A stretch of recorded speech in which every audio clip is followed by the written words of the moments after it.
여러분 안녕하십니까? 프레스룸 라이브입니다. 꿈의 코스피 지수 5천이 얼마 남지 않았습니다. 어제는 4,900을 넘어서 마감했고요. 오늘은 조정을 잠깐 보이고 있는 모습입니다. 오늘은 얼마에 마감을 할 수 있을까요? 그리고 앞으로의 모습은 어떻게 그릴 수 있을까요? 오늘은 이 얘기부터 해보도록 하겠습니다. 김태봉 아주대 경제학과 교수, 박시동 경제평론가 나오셨습니다. 어서 오세요. 안녕하세요. 네, 오늘 코스피 지수 지금 4,881 정도를 기록하고 있습니다. 새해 들어서 그런데 이 코스피 지수는 하루도 빠짐없이 오른 거더라고요. 네, 어저께 종가로 4,904 이 네. 정도를 했고요. 장중에는 무려 4,917을 넘으면서 사상 최고가를 갈아치웠는데요. 네. 예, 연초 이제 장이 열리고 나서 무려 12거래일 연속 상승이다 이렇게 좀 말씀을 드릴 수가 있겠습니다. 뭐 하루 또는 길게 가도 4거래일마다 네. 100포인트씩 올랐더라고요. 뭐 하루에 100씩 올라가니까요. 네. 네, 어마어마한 지금 기염을 토하고 있다 이렇게 좀 말씀드릴 수가 있겠고요. 네. 이제 사실은 이제 코스피 5천 언제 가냐, 뭐 어떻게 가냐라는 게 이제 시장의 관심이었는데 이 코스피 5천까지는 이제 어제 기준으로 하면 이제 1.94%밖에 안 남았으니까 네. 사실상은 5천은 뭐 가시권에 들어온 상황이다 이렇게 말씀을 드릴 수가 있겠습니다. 올 들어 지금 한 달도 안 됐는데 뭐 삼성전자는 한 20% 넘게 올랐고 SK 하이닉스도 한 17% 올랐습니다. 이렇게 반도체주 많이 올랐다는 소식은 계속해서 전해드렸는데 현대자동차 주가 보고 깜짝 놀랐어요. 올 들어서 오른 게 상승률이 61%가 됩니다. 시가총액 3위로 언제 이렇게 오른 건가요? 네, 일단은 그동안은 이제 반도체 원투펀치, 삼성전자, 하이닉스가 우리 증시를 쭉 이끌어왔다면 네. 최근에 특히 이제 지난주 후반부터는 이제 현대차가 굉장히 많이 지금 올라가면서 시장에서 이제 관심과 각광을 네. 받고 있는데요. 현대차가 그러면서 이제 시총이 사실상 오늘 아침에 100조를 살짝 이제 찍어내면서 아하. 실제로 현대차만으로 이제 시총 100조를 도달하고 우리나라의 시총 순위 3위에 이제 다시 이제 랭크가 되면서 네. 현대차의 상승세가 좀 두드러지고 있는데요. 현대뿐만 아니라 현대 이제 그룹주들, 모비스, 글로비스, 기아차 등등등까지 연이어 지금 상승을 하고 있고요. 특히 어제는 현대가 16% 가까이 오르면서 네. 이제 특히 이제 많이 오르는 한 해가 됐는데 하루가 됐는데요. 현대 이제 급상승 배경은 지난번에 있었던 CES가 이제 결정적이었다 이렇게 말씀드릴 수가 있겠습니다. 맞아요. CES에서 네. 현대차가 로봇을 선보였어요. 저희 방송에서도 보여줬는데 이 로봇입니다. 이 로봇을 보여주는 거를 시작으로 현대자동차가 더 이상 자동차주가 아니고 로봇주다 이렇게 얘기가 되는 건가요? 맞습니다. 네. 기존에 사실은 현대는 뭐 자동차 관련해서 뭘 못하는 회사는 아니었습니다. 네. 내연기관 잘했고 전기차 잘했고 수출 시장도 다변화돼 있고요. 미국의 관세 관련해서 조금 노이즈가 있었습니다만 잘 극복해 왔기 때문에 문제는 없었어요. 그런데 왜 현대의 주가는 그동안 조금 오르질 못했느냐라고 했을 때 네. 자동차 회사 말고 시장이 요구하는 차세대 현대의 비전 그거를 보여줘라. 네. 그래서 우리가 그 미래에 배팅할 수 있게 해야 된다라는 게 시장의 요구였는데요. 시장이 말하는 그 차세대 비전 미래가 뭘까요? 라고 했을 때 대표적으로 로봇 그리고 자율주행이었습니다. 네. 그런데 이제 지난 CES에서 현대가 아틀라스라는 저 로봇을 공개하면서 네. 기존에 뭐 휴머노이드라든지 중국계 로봇 회사들이 잘 해왔던 모습을 이제 사람들이 많이 알고 있는데 실제로 그 로봇과 뒤지지 않고 어떤 면에서는 그걸 능가하는 모습을 보이면서 당장의 산업 현장에 투입할 수 있는 가장 상용화가 빠른 로봇이다라고 해서 각광을 받았어요. 호평을 받았고. 맞습니다. 네. 그러다 보니까 이제 현재가 자동차뿐만 아니라 로봇도 이제 곧 상용할 수 있는 가시권에 들어온다라는 평가를 받으니까 또 이제 자율주행 관련해서도 조금 그동안 뒤처져 왔다라는 평을 받았는데 이번에 엔비디아가 한 어떤 알파마요라는 자동차 프로그램이라든지 또 라스베가스에서 자율주행하는 모습을 보여냄으로써 자율주행도 이제 많이 따라왔다라는 모습을 보여주니까 기존에 있던 자동차뿐만 아니라 로봇과 자율주행, 현대가 말하는 미래 청사진 두 개가 다 시장에서 이제 인정을 받으면서 네. 그동안은 디스카운트가 조금 있었다면 이제는 디스카운트는 완전히 해소됐고 오히려 미래에 관한 프리미엄을 얻는 단계에 들어갔다라고 하니까 주가가 연일 상승하고 있다. 이런 말씀을 좀 드릴 수가 있겠습니다. 네, 교수님, 이 현대차가 보스턴 다이내믹스는 사실 미국 회사를 인수한 거잖아요. 언제 했던 거죠?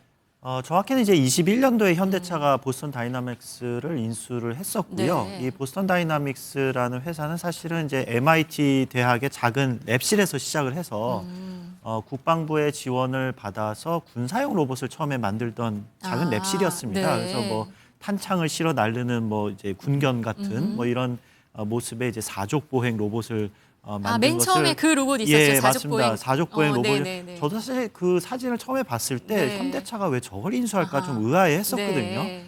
근데 이제 그 중간에 이제 구글이 13년도에 이제 보스턴 다이너스를 인수하고 17년도에 또 그 소프트뱅크가 인수를 하고 이제 21년도에 이제 현대차가 인수해서 본격적으로 상용화된 휴머노이드 로봇을 만드는 회사로 이제 거듭나기 시작하거든요. 네. 그래서 그러면서 이제 깨닫게 되는 게 현대 자동차가 나아가려는 방향이 이제서야 이제 좀 보인다라고 느껴지는 게 결국은 현대그룹 특히 우리나라 대기업 입장에서 보면 공장을 이제 운영하는 데 있어서 가장 큰 이제 비용 측면에서 장애물이 드는 게 사실은 사람입니다. 예, 노동 시장이 굉장히 경직적이고 게다가 이제 강성 노조가 있다 보니까 그런 것을 좀 회피하기 위한 공장의 어떤 자동화라든지 스마트화라든지 AI 로봇을 활용한 그런 산업에 이제 삼성이나 현대가 관심을 갖고 있거든요. 결국은 이제 노동을 대체하는 어떤 로봇의 개발에 대한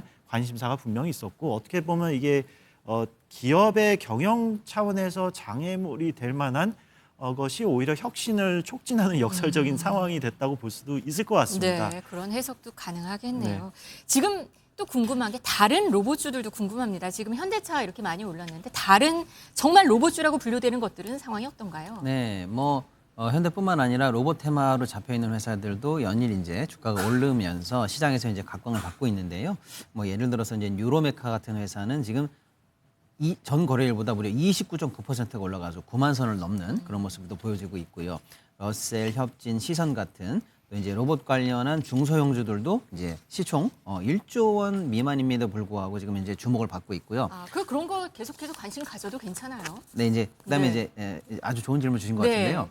이제 로봇을 달고 있기는 한데 사실은 아직 그 뭐랄까요 수익을 가시화하지 못하는 회사들도 좀 있고요. 네. 기술 개발에 관한 청사진은 있습니다만 글로벌리한 경쟁력을 아직 조금 못 갖췄다가는 평가가 있는 회사도 더러 있습니다. 네. 반면에 예를 들어 이제 레인보우 로보틱스 같은 경우에는 삼성이 지분 투자를 한 이제 대단한 이제 계열사를 두고 있는 거 아니겠습니까? 반면에 이제 두산 로보틱스 역시 두산의 어떤 전 그룹사의 피지컬리한 로봇을 공급할 수 있는 라인이 있는 거고요. 그래서 로봇주 테마가 분명한 건 맞습니다. 네. 그런데 이제 투자자들 입장에서는 단순히 로봇이라는 이름을 달고 있는 것보다는 조금 이제 옥석을 가린다면 대기업과 관련한 판로가 있거나 지분 투자가 돼 있거나 성장세라든지 기술이 증명된 회사 위주로 조금은 옥석을 가리실 필요는 아직은 좀 있다 이런 말씀 좀. 옥석을 가려야 된다. 그럼 네네네. 뭘 보고 해야 될까요? 방금 제가 드린 거죠. 기술이 글로벌하게 검증이 돼 있고 네. 실적이 아직 실적. 실적이 아직 안 나온 회사가 많아요. 그렇죠. 네, 실적을 분명히 확인하고 그다음에 이제 다소간의 부족함이 있더라도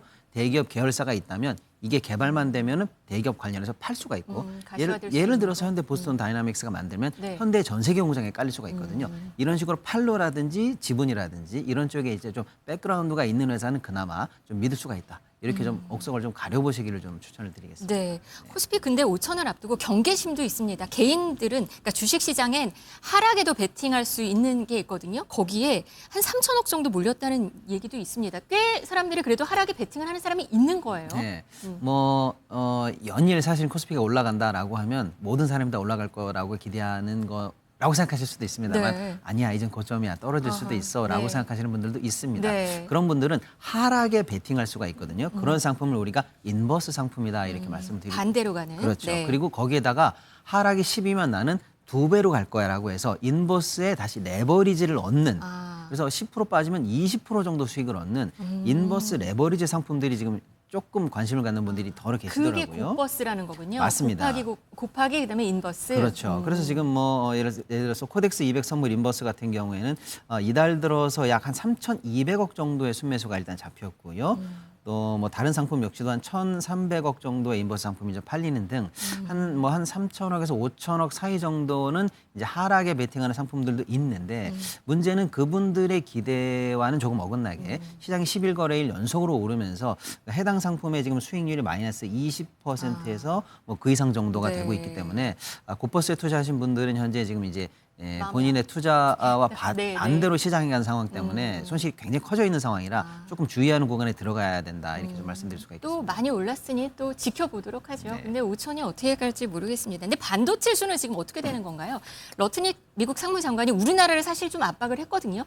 반도체주 우리 좀 이거 압박 있는데 어떻게 되냐 고민스러운 부분도 있어요. 네, 반도체가 뭐 우리 산업에서는 가장 중요한 일축이고요. 네. 최근에도 보셨겠습니다만 증시 관련해서도 30% 넘는 비중이 사실은 이제 반도체에 몰려 있다 보니까 너무나 중요합니다. 그런 측면에서 반도체가 좋다라는 뉴스도 당연히 우리가 챙겨봐야 됩니다만은 반도체 산업에 생길 수 있는 노이즈나 리스크 관련한 뉴스도 봐야 되는데요. 최근에 이제 미국 러트릭 상무장관의 멘트가 조금 우리의 이제 심기를 좀 거스른다라고 네. 하는데 메모리 반도체를 콕 집어서 관세를 받고 싶지 않으면 생산 기지를 미국으로 옮겨라 이렇게 얘기하면서 뭐 생산 기지를 옮긴다. 그래서 만약 공장을 짓는다라고 하면 그러니까 공장을 짓는 기간에는 생산 캐파의 예를 들면 2.5배를 무관세로 해주겠다. 그다음에 공장을 짓고 나면 생산량의 1.5배를 무관세로 해주겠다라고 해서 공장을 지을 경우에 이제 무관세 혜택이나 이런 걸 좀 받을 수 있지. 공장을 안 지으면 관세를 물리겠다라고 해서 생산 이전을 매개로 해서 지금 다시 관세 협박이 들어온 상황이다 이렇게 볼 수가 있는데요.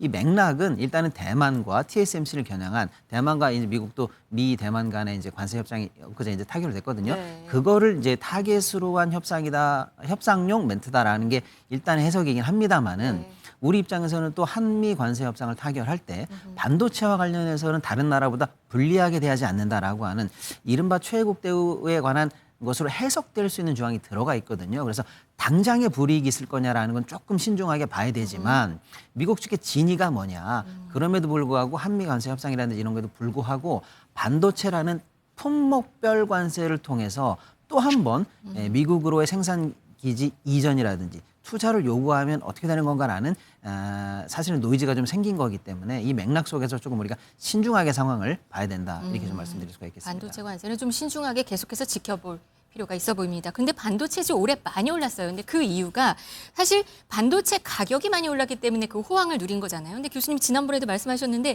정말 D램 가격이 많이 올랐다. 저번에 그렇게 말씀하셨는데 실제로 봤더니 노트북 PC 가격이 어마어마하게 올랐더라고요. 한 달 전만 해도 제가 봤을 때는 한 4배 정도 오른 걸로 보였는데 네. 실제 뭐 이 표준 그 제품의 가격을 보니까 지금 7배가 올랐더라고요.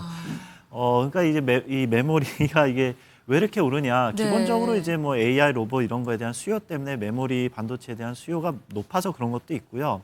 근데 이제 공급 측면을 자세히 좀 뜯어 보면은 이제 개인 PC용으로 들어간 메모리 반도체가 있고 네. 또 이제 AI나 이제 그래픽 카드에 들어간 생산하는데 필요한 HBM 고대역 메모리 뭐 이런 것들이 있고 네. 또 서버용 메모리도 있는데 네. 최근에 이제 서버용 메모리나 이 HBM 쪽에 대한 수요가 워낙 많다 보니까 주요 핵심 공급 메모리 업체들 회사들이 생산을 그쪽으로 이제 집중을 하면서 상대적으로 개인 PC에 들어가는 메모리에 대한 수급 조절이 이제 잘 안 되다 보니까 공급이 부족해서 더 가격이 올라간 측면도 있고요. 네. 그래서 제가 이제 지난번에 조립한 거에 대해서도 말씀드렸는데 네. 이제 시청자분들께 이제 컴퓨터를 새로 구입한다고 했을 때 이제 추천드릴 수 있는 거는 최대한 이제 메모리를 안 사고 나머지 부품들을 사고 이제 조립하는 방법이 있습니다. 그래서 그게 규격이 맞는지만 살펴보면 되고요. 네. 사실 7, 8년 전에 산 컴퓨터라고 해도 이제 DDR4램이 들어갔었기 때문에 그것만 이제 따로 떼다가 이제 CPU나 메인보드에다 꽂으면 이제 그대로 활용할 수 있고 이렇게 뭐 300만 원, 200만 원 네. 안 들여도 가능하다는 이제 얘기군요. PC는 그렇고요. 네. 데스크탑. 근데 노트북 같은 경우는 이제 좀 살짝 까다롭습니다. 이제 메모리를 이제 넣으려면 이제 나사로 이제 풀어가지고 이제 넣어야 되는 네. 불편함이 있고요. 이제 정말 안 되는 거는 이제 태블릿 PC나 핸드폰이죠. 이거는 이제 거의 비싼 값을 주고 살 수밖에 없을 것 같은데 아마도 이제 제가 예상하기로는 이제 중고 시장 거래가 이제 활성화되지 않을까 이런 것을 지금 예측해 볼 수가 있겠습니다. 그럴 수도 있겠네요. 알겠습니다.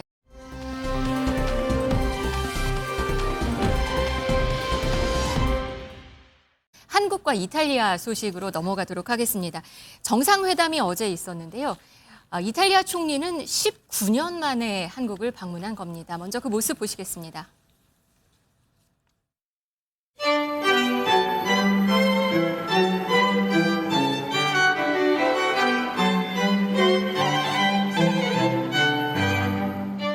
높은 문화의 힘을 지닌 소프트파워 강국으로서 한국과 이탈리아 국민이 우정을 더욱 돈독하게 쌓을 수 있는 기회가 다방면으로 늘어나기를 바랍니다. Realmente con il K-pop state facendo e che io sperimento quotidianamente, perché come sa mia figlia è una fan del genere, si possa insomma anche qui lavorare per rafforzare molto il nostro interscambio.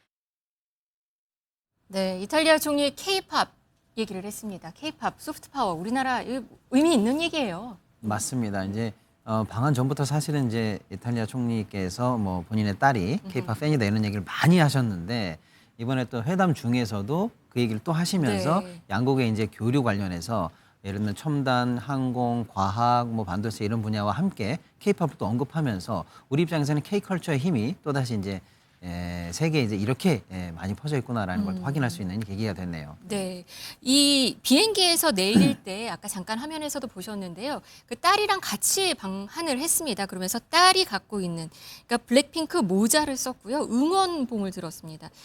잘 보이진 않지만 여기 보이는 이 화면이네요. 교수님 이거 정말 문화의 힘 많은 이탈리아 사실 르네상스 발상지이고 또 고대 로마 유산을 간직한 세계적인 문화 강국이잖아요. 근데 우리나라 문화의 힘이 더 강조되는 것 같습니다. 이런 모습이. 그렇습니다. 정말 놀랍습니다. 솔직히 한국 정부, 특히 외무부 분들은 이제 한국의 기업들과 문화인들한테 감사해야 될 것 같아요. 네. 3, 40년 전만 해도 상상할 수 없었거든요. 어떤 외교적인 어떤 관계를 맺으려고 하다 보면은 사실 유럽의 서양에 있는 일반인들이 한국이라는 나라 이름 자체도 모르는 경우가 많았었고 네. 그만큼 이제 홍보나 이런 게 많이 부족했기 때문에 관계를 맺는 데 있어서 외교적인 어떤 관계를 맺는 데 있어서 굉장히 어려움이 있었는데 지금은 이제 우리나라가 만든 뭐 여러 가지 기술적인 혁신에 뭐 스마트폰 가지고 이제 셀카 찍는 모습도 나오는데요. 네. 그런 이제 제조업 강국의 이미지도 있고 또 문화적으로도 뭐 전 세계의 어떤 트렌드를 이끌어가는 그런 상품들이 있기 때문에 그런 콘텐츠와 어떤 기술 뭐 이런 것들이 같이 이제 활용이 되면서 외교 무대에 있어서 한국이라는 나라가 정말 매력적인 나라. 어떻게 보면 우리 입장에서 보면 좀 더 손쉽게 다른 나라들과 관계를 맺고 다가갈 수 있는 그런 이제 상황이 되지 않았나 이렇게 생각이 듭니다. 그리고 아까 평론가님 말씀해 주셨는데 어제 그 나온 얘기 중에서 AI, 우주, 방산, 반도체 이런 첨단 산업에서도 협력을 하기로 했다 이런 얘기가 있어요. 뭐 어떤 얘기가 있나요? 이탈리아가 보니까 이제 기초 물리학이 상당히 강한 나라입니다. 역시 네. 갈릴레오 갈릴레이 후예들답게 그렇죠. 기초 네. 과학이 굉장히 강한 나라. 우리나라 사람들 머릿속에는 그냥 관광 서비스만 있는 나라가 아닌가라고 이제 생각할 수도 있는데 특히 이제 우주 항공 관련해서 어떤 기초 과학 기술들이 많이 발전이 돼 있었기 때문에 우리나라 이제 무궁화 위성을 이제 만들 때도 이탈리아가 참여를 했다고 네. 합니다. 그래서 그런 관계를 좀 더 공고히 하고 그런 우주 개발 협력을 하는 것을 이제 이번 이제 정상회담에서 이제 나오지 않았나 이렇게 사례가 됩니다. 네. 이제 이탈리아가 사실은 이제 산업적으로 보면은 우리랑 좀 유사하다고 할 수 있죠. 왜냐하면 생각보다 포트폴리오가 엄청 다양합니다. 네. 뭐 예를 들어서 우리가 알고 있는 그 명품 카 뭐도 있고요, 그러네요. 네, 네. 스포카도 있고요. 네. 그다음에 커피 머신 같은 제조도 강하고요. 우리가 뭐 이탈리아 요리라든지 패션 이런 건 이미 다 알고 있는 거죠. 네. 그런 측면에서 포트폴리오 굉장히 강한데 아하. 특히나 이제 잘 모르셨는 분들이 이제 첨단 산업도 약하지가 않아요. 근데 이제 항공 우주 분야는 뭐 헬기 관련해서 유명한 회사도 있고요. 네. 그리고 이제 항공 관련해서 한 파트를 분명히 맡고 있고요. 유럽에 있는 우주국에 이탈리아가 지분 3위입니다. 그리고 이제 세계적으로 보면은 전선 업체 1위 업체를 또 가지고 있고요. 그리고 그렇군요. 일단은 네. ST 마이크로 일렉트로닉스라고 해서 반도체 관련해서는 세계 한 8위 정도 되니까 나름의 우리랑 협력이 가능한 첨단 산업도 이탈리아 산업 내에서 중요한 섹터로 자리하고 있는 나라입니다. 네. 방금 화면에 잠깐 나왔는데 이 대통령이 멜로니 총리에게 삼성 휴대전화 선물했는데 이 셀카 찍는 모습 이것도 좀 눈길을 받습니다. 맞습니다. 저번에 이제 시진핑 중국 주석과 샤오미 폰으로 찍으면서 사실 이제 셀카 외교, 뭐 셀카의 이 한 장면이 다양하게 이제 외교 한 장면으로 그렇네요. 활용되는 모습을 봤는데 네. 그러면서 이제 동시에 사실은 이제 경제적으로 보면은 저 핸드폰이 외교뿐만 아니라 그 기업이 상징하는 또 어떤 홍보 효과까지도 이제 내주고 있는데요. 이번에는 또 우리나라의 삼성 갤럭시 네. 폰으로 찍으면서 두 정상 간의 외교적 모습뿐만 아니라 이제 이번에는 우리 핸드폰이 또 간접적으로 홍보되는 경제적 효과도 볼 수가 있는 장면이다. 이렇게 해서 굉장히 지금 화제를 불러일으키고 있습니다. 네.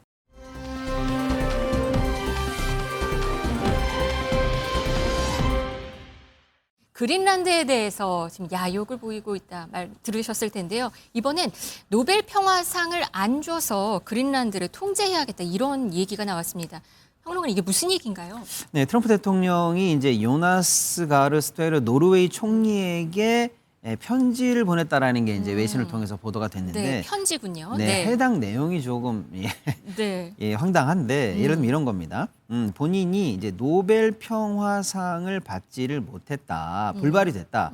그러니까 사실상 내가 세계 평화를 위해서 그동안 순수하게 노력했고 뭐 한 8건의 큰 국제적 분쟁까지도 이제 종식을 시켰는데 뭐 그럼에도 불구하고 노벨 평화상이 안 오니 더 이상 내가 순수하게 평화만을 위해 노력할 뭐 이유가 없다라는 식의 얘기를 하면서 네. 그 마치 노르웨이가 노벨 평화상을 주지 않았기 때문에 이제 내가 평화에 신경 쓰지 않고 더 나아가서 그린란드 문제까지도 내가 이제 좌지우지할 수 있다. 네. 직접 관할하겠다라는 식의 얘기를 하면서 뭐 사실상 이 트럼프 대통령의 이 논리를 인정하거나 수긍할 사람이 없을 것 같아요. 정말 황당한 편지다 이렇게 좀 말씀드릴 수가 있겠네요. 네, 그린란드는 정말 뿔이 났습니다. 근데 여기에 개썰매 이야기가 화두가 되고 있는데요. 이게 왜 이런 얘기가 등장을 한 건지 먼저 트럼프 대통령 목소리 들어보시겠습니다.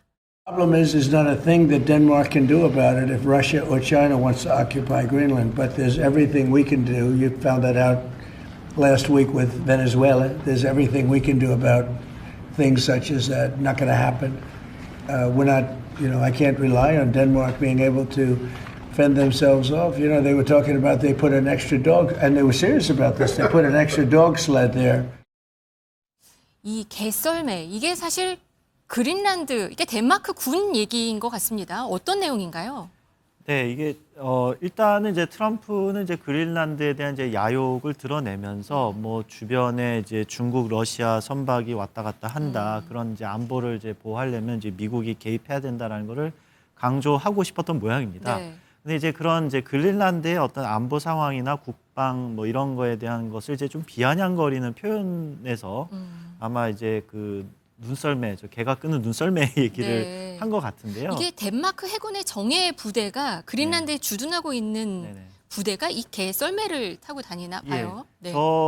저게 중요할 수밖에 없는 게요. 그린란드 자체가 저렇게 보시다시피 설원으로 덮여 있고 네. 길이 없습니다.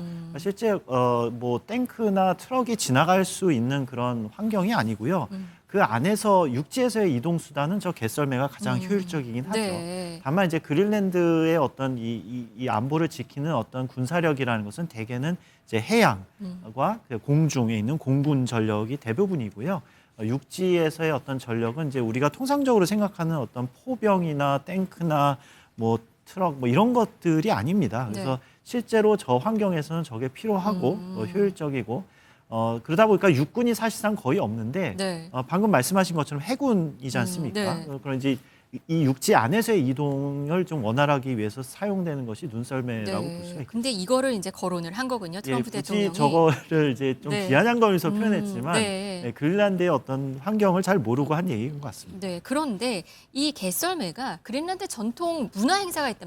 개썰매 경주를 한다고 합니다. 매년 3월에 열린다고 하는데 이 미국 대통령 특사를 초청을 했는데 지금 취소했습니다. 그리고 절대 이 축제에 발을 붙이지 못하게 하겠다라고 그린란드 시민, 국민들이 그렇게 말을 하는 것 같습니다. 정말 네. 기분이 나빴던 거죠. 저도 그 축제를 주최하는 입장이라면 아마 그랬을 것 같습니다. 네, 약간 현지인들의 전통이기 때문에 이걸 좀 무시한 발언으로도 비판받는 그런 흐름으로 지금 넘어가는 것 같습니다. 트럼프 대통령 지금 그린란드 얘기를 하면서 유럽 EU와 지금 사이가 갈등이 아주 첨예하게 대립을 하고 있습니다. 긴장감이 높아지고 있는 상황인데요. 유럽 차원에서는 트럼프 대통령이 유럽의 그린란드에다가 병력을 파견한 유럽 8개 국가에 대해서 관세를 매기겠다 이런 얘기를 했거든요. 먼저 그 목소리 잠깐 듣고 오시겠습니다. A tariff on countries if they don't go along with Greenland because we need Greenland for national security. So I may do that. I'll give you a little. 근데 지금 트럼프 대통령이 이렇게 말하니까 지금 EU에서는 좀 많이 반발하는 상황인 거죠? 네, 그렇습니다. 사실 EU는 이미 미국과 관세 관련해서 협상이 맺어져 있습니다.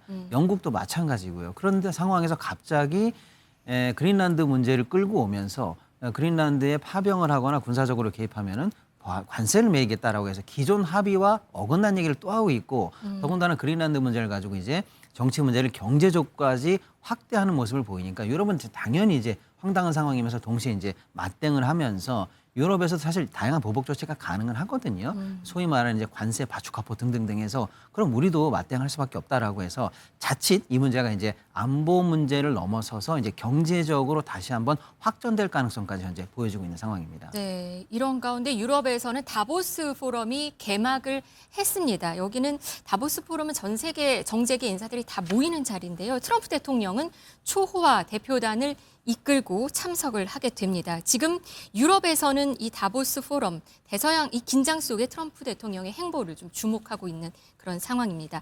그린란드 소유권을 놓고 미국과 유럽의 대립이 펼쳐지는 이 상황에서 다보스 포럼에서 또 어떤 내용이 나올지 나오는 대로 저희는 또 전해드리도록 하겠습니다.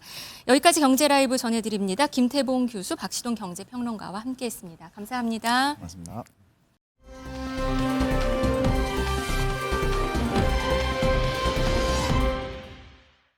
뉴스라이브입니다. 조금 전 9시 첫 경찰 출석입니다. 무소속 강선우 의원이 경찰 포토라인에 섰습니다.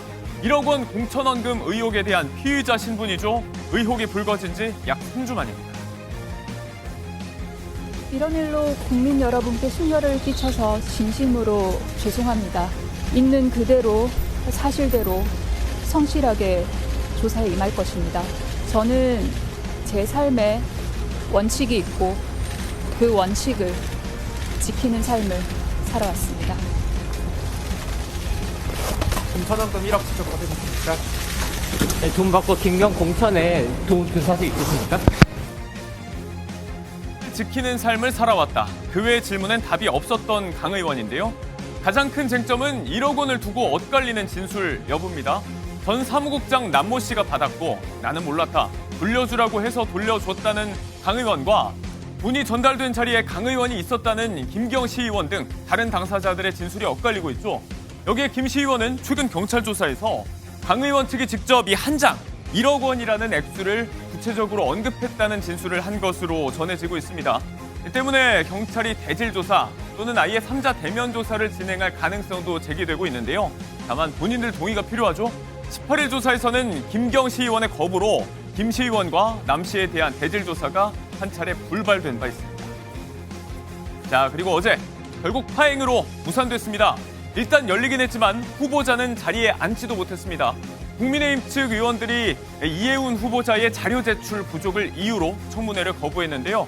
결국 1시간 반 만에 중단된 뒤에 그대로 끝났습니다. 국민에게 설명드릴 기회를 기다린다던 이 후보자, 밤 늦은 시간까지 기다리다가 결국 발길을 돌렸습니다. 청문회에서 소상히 밝힐 기회를 기다리고 있습니다. 국민 앞에 소명 드릴 기회를 기다리고 있습니다. 국민 앞에서 검증하는 기회를 만드는 것이 국회의 역할이라고 생각합니다. 그런데 그 역할을 스스로 포기하고 차단하는 것은 국회가 저는 다시 생각해 보셔야 된다고 생각합니다. 아쉬움의 발언이 있었죠. 청문 보고서 채택 시한은 내일까지.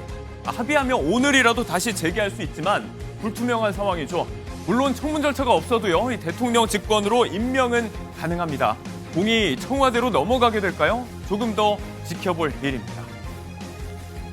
내일로 다가온 한덕수 전 국무총리 1심 선고. 법원이 생중계를 허가했죠. 내일 오후 2시입니다. 3대 특검 기소 사건 가운데 두 번째 생중계. 지난주 윤석열 전 대통령의 체포방해 1심 선고 때와 마찬가지로 실시간으로 볼 수가 있습니다. 특검이 구형한 징역 15년형. 혐의가 인정된다면 무거운 책임을 피할 수 없고 앞서 구형 선고가 이루어진 윤 전 대통령의 다른 재판들과도 밀접하게 연관돼 있습니다. 그런 마당에 한 유튜브 방송에 공개된 한 전 총리의 근황이 도마 위에 올랐습니다. 윤 전 대통령에게 사형이 구형된 다음 날 모습이라고 하는데요. 이 와중에 부부가 함께 고급 호텔에 다니고 경양식 돈가스 집에서 메뉴를 고르고 있더라. 비현실적인 걸 넘어서서 초현실적으로 다가왔다. 사진을 찍었다는 작가의 춘평입니다. 누리꾼들 사이에서 논란이 일고 있는 한 장의 사진 보셨습니다. 내일 선고는 생중계됩니다. 자, 과거 세 차례 음주운전 적발 사실을 셀프 고백한 임성근 셰프 얘기입니다. 논란의 파장이 꽤 큰데 실망했다. 비판의 목소리가 쏟아지고 있고요. 100만 돌파를 앞두고 있던 유튜브 구독자 수도 이내 감소세로 돌아섰습니다. 이 와중에 3년 전 유튜브 채널에 올라왔던 영상 하나가 재조명되고 있습니다. 아, 이거 소주 먹어야겠다, 이거. 소주 한 병 주시오. 여기다 소주 먹어야겠네. 저 맨날 이렇게 구박 먹고 삽니다. 한 온라인 커뮤니티에 다시 언급되면서 그냥 뭐 단순히 부부간 농담인 줄 알았는데 의미심장하게 보인다. 이런 반응까지 뒤늦게 나오고 있는 겁니다. 논란 속에 줄줄이 예정돼 있던 예능 프로그램 출연도 결국 불발 수순을 밟고 있습니다. 어제 뭐 홈쇼핑 채널에서 갈비찜을 파는 모습이 논란이 되기도 했는데요. 일단 뭐 해당 분량은 사전 녹화분이었고 향후 방송은 없을 거라는 보도가 있었습니다. 여기에 출연하기로 한 지상파 3사, 종편의 대표 예능 프로그램들이 잇따라 출연 취소 또는 이걸 논의 중이라고 밝히면서 후폭풍이 작지 않은 모양새입니다. 자, 이렇게 인기를 얻자마자 터진 연이은 악재, 현 상황과 향후 전망까지 한번 들어보는 시간을 갖겠습니다. 안진용 문화일보 기자 전화 연결이 돼 있습니다. 안녕하십니까? 네, 안녕하세요. 안지용입니다. 네, 논란의 임성근 셰프 얘기를 좀 해보겠습니다. 흑백요리사 두 최대 수혜자라고 볼 수 있는 임성근 셰프의 최근 본인의 음주운전 사실 셀프 고백으로 비판과 또 실망의 목소리가 적지 않습니다. 일단은 출연하기로 한 프로그램들이 꽤 많았는데 방송가에도 지금 비상이 걸렸어요. 네, 임성근 셰프는 거침없는 입담과 뛰어난 요리 실력으로 주목받았습니다. 특히 그 스타들의 전유물이라고 할 수 있는 그 유키즈 온 더 블럭이라는 예능에 출연하면서 더욱더 주목받았는데 예. 돌연 본인이 음주운전을 3차례 했다고 고백하면서 다시금 질타를 받고 있습니다. 앞서 2차례 같은 경우는 벌금형이었는데 세 번째는 징역 1년에 집행유예 2년이라는 중형을 선고받았습니다. 네. 당시 혈중 알코올 농도가 무려 0.141% 면허 취소 수준이었는데 대중들은 상습성에 주목을 하고 있습니다. 한 번의 실수가 아니라 반복적으로 이런 일이 불거졌다는 거에 대해서 그의 도덕성에 큰 타격이 입었다고 볼 수 있습니다. 지금 출연 중인 프로그램들, 그러니까 출연이 논의되고 있던 프로그램들 가운데서 출연 취소를 결정한 곳이 꽤 있잖아요. 네, 맞습니다. 이미 JTBC 아는 형님이나 KBS 신상출 씨 편스토랑 모두 섭외가 철회됐고요. 이쪽은 아직 녹화가 진행이 안 됐으니까 별다른 문제가 없는데 촬영을 마친 프로그램도 있습니다. MBC에는 전지적 참견 10정 같은 경우는 방송 여부를 두고 내부 논의를 하고 있는데 결과적으로 볼 때는 이 프로그램, 이 참여한 부분은 불방이 될 것으로 보입니다. 이 외에도 이런 불적절한 상황 속에서도 홈쇼핑 출연을 강행했다는 것에 대해서 비판 여론이 거센 상황입니다. 자, 이렇게 방송과 손절이 본격화되고 있고 이 와중에 또 추가적으로 어떤 폭로가 또 이루어지나 싶은 대목이 있는 게 관련 기사에 한 누리꾼이 댓글을 달았는데 터질 게 아직도 많다. 뭐 이럴 줄 알았다. 이런 취지의 댓글이 있었습니다. 이 부분이 지금 뭐 조명이 되고 있어요.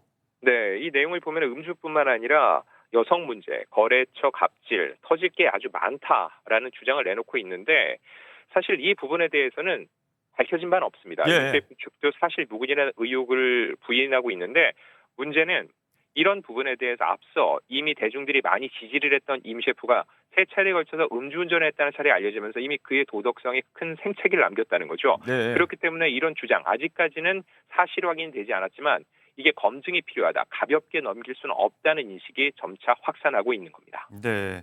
자, 또 하나의 비판 포인트가 다시 음주운전 사실로 좀 돌아와 봐야 될 것 같은데 이런 과거의 음주운전 사실 셀프 고백의 배경을 두고서 일부 언론이 지금 취재를 시작하는 단계였는데 여기에 대해서 선수치기식으로 지금 먼저 사과를 한 거다. 이런 식의 의혹이 제기되면서 또 다른 차원의 비판을 받고 있어요.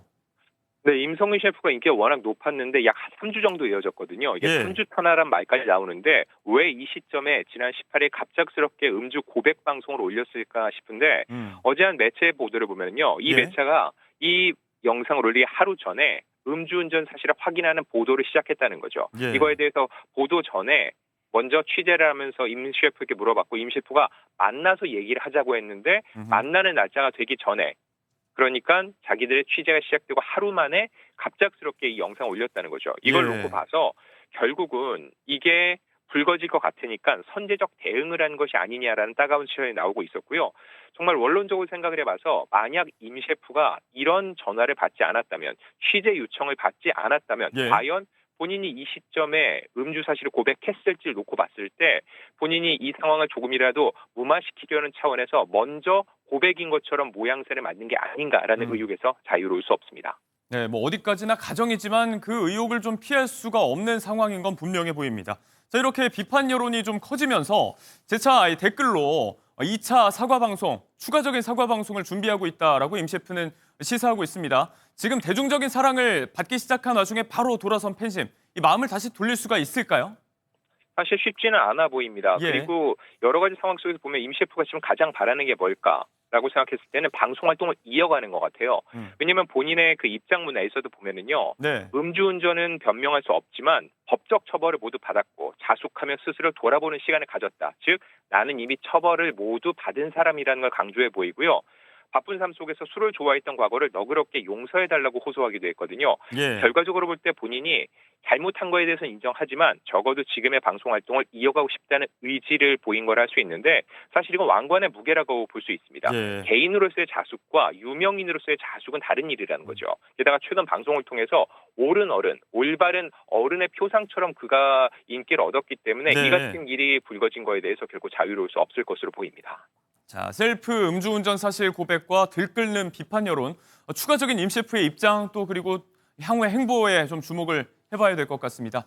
논란의 인물 임성근 셰프에 대해서 안진용 문화일보 기자와 이야기를 좀 나눠봤습니다. 오늘 고맙습니다. 감사합니다. 네, 준비된 다른 소식으로 이어가도록 하겠습니다. 최근 젊은 부모들 사이에서 수백만 원을 호가하는 초우와 돌잔치가 인기라고 하죠.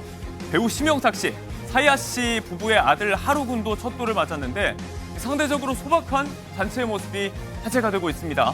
아내 사야 씨가 SNS에 올린 사진 속 내복 차림을 한 하루의 모습. 아빠도 엄마도 편안한 복장인데요. 네, 장소가 집입니다. 소품은 엄마 아빠가 정성껏 준비한 뒤쪽에 파티용 풍선이 전부고요. 조그만 케이크 정도 놓고 이렇게 소박하게 축하하는 모습이 오히려 이색적인데요. 소박함에 호감이 간다. 가족끼리 이렇게 집에서 치르는 사람들 뭐 꽤 많다. 다양한 반응이 나오고 있습니다. 아이의 첫 생일, 파티를 바라보는 상반된 시선과 문화.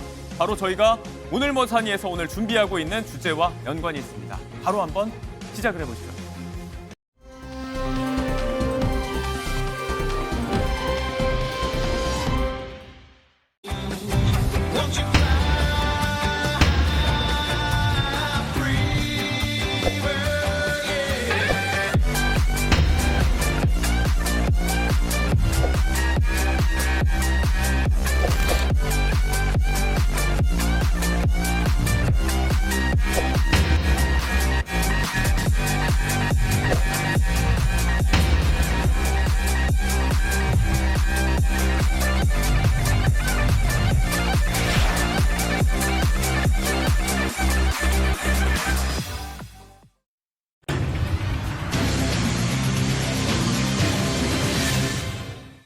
네, 유한솔의 오늘 뭐 사니 바로 시작을 해보겠습니다. 자, 초우와 대 가성비 두 트렌드로 극명하게 갈리는 요즘 잔치의 모든 것에 대해서 한번 이야기를 좀 해보죠. 자, 트렌드 코리아 소비 트렌드 분석센터 이혜원 연구위원님, 일타수강생 박진아 아나운서도 함께합니다. 두 분 어서 오세요. 안녕하십니까. 자, 기조는 뚜렷하게 갈립니다. 초우와 아니면 완전한 가성비. 일단 전자의 얘기를 좀 해볼 텐데 5성급 특급 호텔에서 여는 아이의 돌잔치 수백에서 1,000만 원을 넘어가는 경우도 있다고 합니다. 상당히 비싼데 그럼에도 불구하고 예약 전쟁이라고요. 네, 맞습니다. 요즘 부모들 사이에 호텔 돌잔치 굉장히 프리미엄으로 인기가 많죠. 예. 보통 특급 호텔 돌잔치는 10명 이하 가족 행사라도요. 수백만 원 기본입니다. 식대 자체가 15만 원에서 20만 원 정도 하고요. 여기에 별실 보증금이나 대관료 등이 200에서 400만 원 정도 요구됩니다. 여기에 돌상 연출, 스냅 촬영, 헤어 메이크업, 의상 대여까지 하면은요. 많게는 300만 원 추가되는 거죠. 요게 규모가 커질수록 부담은 더 커집니다. 4, 50명 이상 연회용으로 하다 보면 식대만으로도 뭐 800만 원 이상 들고요. 패키지까지 선택하면 비용 1,000만 원 안팎까지 금방 올라갑니다. 그럼에도 불구하고요. 이 인기 호텔의 일정은 예약 오픈과 동시에 마감된다고 합니다. 예약하려면 6개월 전부터 무조건 필요하다고 합니다. 예. 사실 이제 고백을 하자면 저도 아내가 한번 해보자고 해서 예약 오픈하는 날에 모 호텔에 이제 전화를 해봤는데 수백 통을 걸어도 계속 통화 중이에요. 이 연결 자체가 안 됩니다. 자, 이런 치열한 경쟁도 뚫고 초우와 돌잔치를 이제 호텔에서 열었던 일부 스타들의 모습이 최근에 화제가 된 경우가 있었잖아요. 네, 그렇습니다. 먼저 박수홍 씨 같은 경우에는 지난해 딸 제이가 돌잔치를 열었는데요. 예. 서울의 5성급 호텔, 잠실에 있는 S호텔에서 열었습니다. 예. 여기에 식대가 17만 원 정도 되고 만약에 이제 발걸음을 해주신 분들이 100여 명 정도 된다 하면 거의 한 1억에 가까운 돈이 쓰였을 거다라고 추측이 되고 있는데요. 2억 가까이 되네요. 식대만. 네. 동료 연예인들이 이곳을 다녀오고 나서 와, S호텔 돌잔치 코스요리라니 대단하다라고 하면서 만족스러운 후기를 전하기도 했습니다. 또 배우 김용건 씨의 아들과 결혼을 한 배우 황보라 씨는요. 아들 우인군의 돌잔치도 5성급 호텔에서 열었습니다. 네. 럭셔리 돌잔치라고 부를 수 있을 만한 게요. 가족들이 입은 옷의 한복 브랜드가 굉장히 유명한 브랜드의 한복이었고요. 네. 또 답례품으로 발걸음해 주신 분들한테 드리는 답례품이 20만 원에 육박하는 돌미역이었었다고 합니다. 그래서 럭셔리 돌잔치를 여는 추세가 스타들 사이에서도 열리고 있습니다. 네. 자, 그런가 하면 상반된 트렌드 이야기를 좀 해볼 텐데 같은 연예인들의 사례여도 여기 풍경은 좀 다릅니다. 조금 전에 전해드렸던 심영탁 씨의 경우도 그랬고 네네. 다섯 아들 마음인 개그우먼 정주리 씨도 이제 막내 아들 돌잔치를 셀프로 했다고 밝혔어요. 네, 그렇습니다. 개그우먼 정주리 씨는 아들만 5이 있는 것으로 알려져 있는데요. 지난해 5째 아들을 낳고 돌잔치를 했습니다.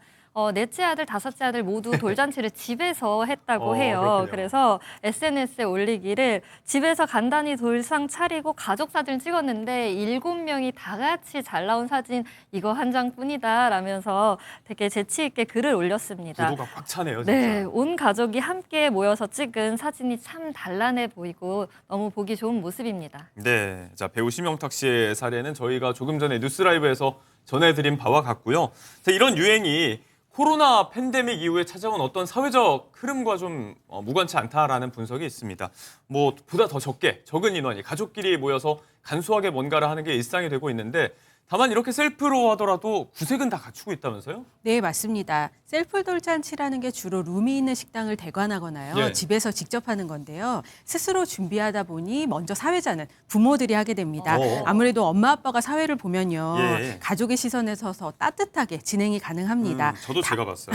네, 맞습니다. 그리고 또 돌상도 대여 문화가 굉장히 자리를 잡고 있어요. 네. 돌상 패키지 준비하면 한 5에서 10만 원 안팎에 한복, 테이블, 또 식탁보, 돌잡이 용품까지 전부 보내줍니다. 돌떡이나 돌 과일, 케이크까지 보내주는데요. 이것도 실물 아닌 전부 모형이다 보니 가성비 있게 쓸 수 있습니다. 또 아기 성장 영상 꼭 필요하죠. 이런 것들도 3만 원 정도면 소액의 제작이 가능합니다. 그렇군요. 이렇게 직접 셀프 준비를 하면서 가성비로 돌상 차리는 부모들 많아지고 있습니다. 예.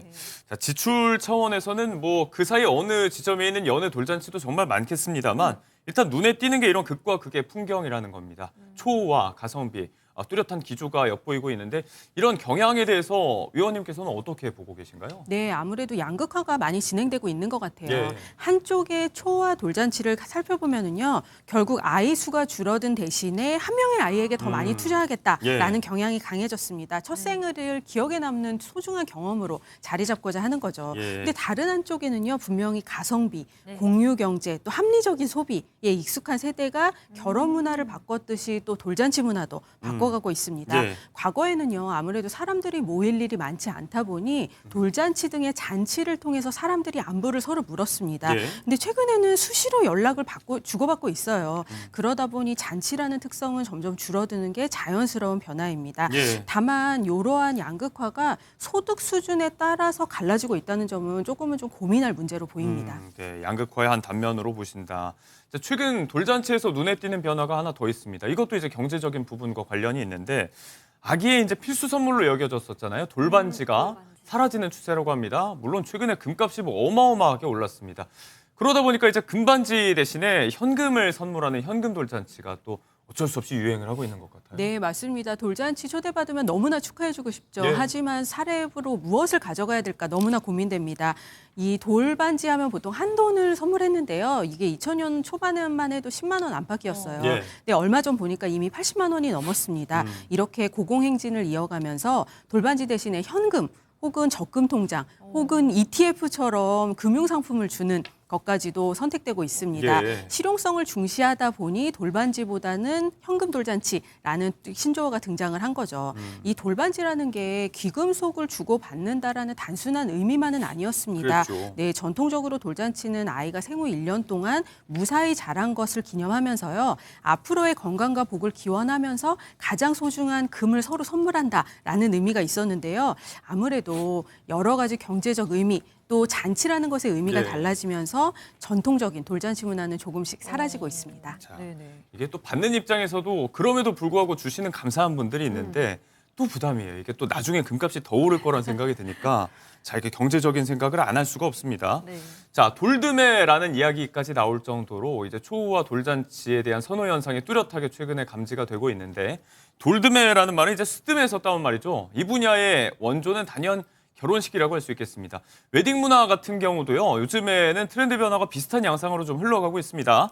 자, 그렇다면 먼저 살펴볼 건 이제 럭셔리 웨딩 문화인데 뭐 불황에도 상관없이 계속해서 인기를 끌고 있습니다.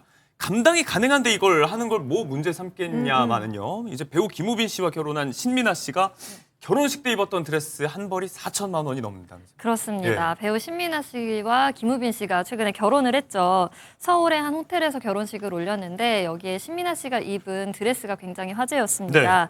튜브톱 드레스였는데 유명 디자이너 브랜드의 2026 봄 컬렉션 옷이라고 합니다. 지금 나오고 있는 저 옷이에요. 그렇죠? 네, 이 옷 같은 경우에는 중동 재벌이라든지 할리우드 셀럽들이 굉장히 선호하는 브랜드라고 합니다. 그렇군요. 우리 돈으로 하면 말씀해 주신 대로 4,200만 원에 육박하는 드레스였다고 합니다. 이거를 지금 구매해서 입으셨다는 이야기. 네, 그리고 배우 함은정 씨 같은 경우에는 최근에 결혼을 앞두고 어떤 옷을 입게 될지 브이로그 영상을 자신의 채널에 올렸거든요. 근데 피팅하는 모습을 보여줬는데 예. 분홍색 장식이 굉장히 화려한 6천만 원짜리 드레스를 입은 것을 보고 네.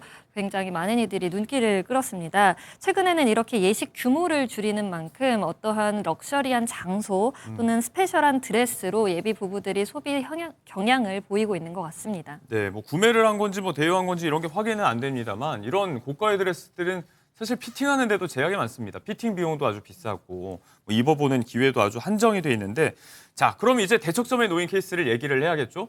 이런 드레스 한번 입어볼 돈으로 아예 살 수가 있다라면서 온라인 쇼핑몰 등에서 초저가 드레스를 구입해서 식을 준비하는 그런 신부들도 최근에 많아지고 있는 것 같아요. 네, 맞습니다. 가성비 웨딩이 굉장히 당연해졌습니다. 예. 중고거래 플랫폼에서 웨딩드레스 검색을 해보면요. 지역마다 최소 수십 건에서 수백 건까지의 중고 웨딩드레스 판매글을 볼 수 있습니다. 네. 유통업계에서 말하는 게요. 최근 중고거래 플랫폼에서 웨딩드레스 검색 결과가 점점 더 매년 늘어나고 있다고 합니다. 그래요. 이게 드레스뿐만 아니고요. 머리띠나 왕관, 면사포 등 결혼 소품 거래도 상당히 활발합니다. 이렇게 중고거래 플랫폼뿐만 아니라요. 해외 직구 플랫폼에서 드레스를 구매하는 것도 인기입니다. 해외 직구 플랫폼에 의하면요. 작년에 2분기, 3분기 한국의 웨딩드레스 거래액이 그 전년 동기 대비 네. 20% 이상 늘었습니다.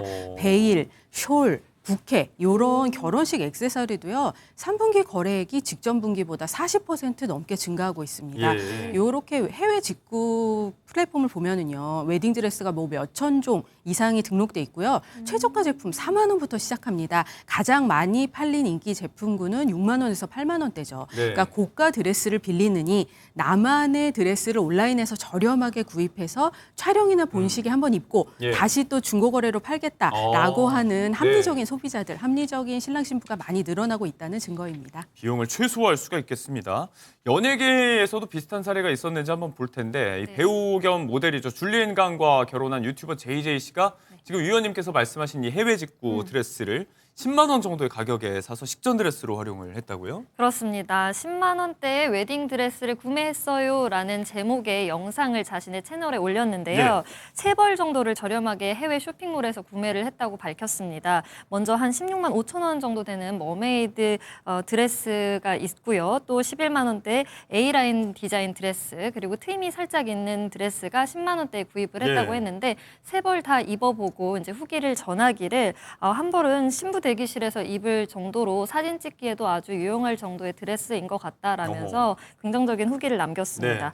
요즘 이렇게 온라인상에서는 직접 산 드레스의 후기를 남긴다든지 꿀팁을 공유하는 영상이 퍼지고 있는 추세입니다. 네.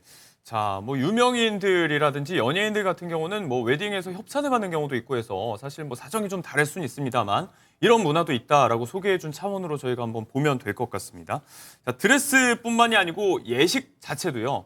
이제 비용은 더 줄이면서 보다 신랑 신부 본인들이 원하는 방향으로 꾸려가는 추세도 많이 보이고 있습니다. 이색적인 얘기가 많이 들려요. 운동회 결혼식 이건 뭐예요? 네, 요즘 흔한 예식은 거부하고요. 예. 자신만의 독특한 결혼식 하고 싶어 하시는 분들 많은데요. 네네. 지금 운동회 현장인 것 같아요, 꼭. 네, 정말. 맞습니다. 제주도에서 한 신랑 신부가 120명의 지인들을 초등학교 운동장에 모아서 운동회로 결혼식을 진행한 사례입니다. 네. 아무래도 결혼식이니까 뭐 신랑 신부 입장이나 성혼 선언, 혼인 서약, 축사 등의 형식과 절차는 갖췄는데요. 그런 요식행위 10분 만에 끝났습니다. 바로 본 게임에 네. 들어가서요. 이후로는 뭐 큰 공 굴리기, 판 뒤집기, 대형 바통 개주, 박 터트리기 등 여러 경기를 열렸고요. 네. 하객들도 구두 대신에 모두 운동화 신고 오셨습니다. 다리 찢고 몸 날리면서 승부욕을 불태웠다고 합니다.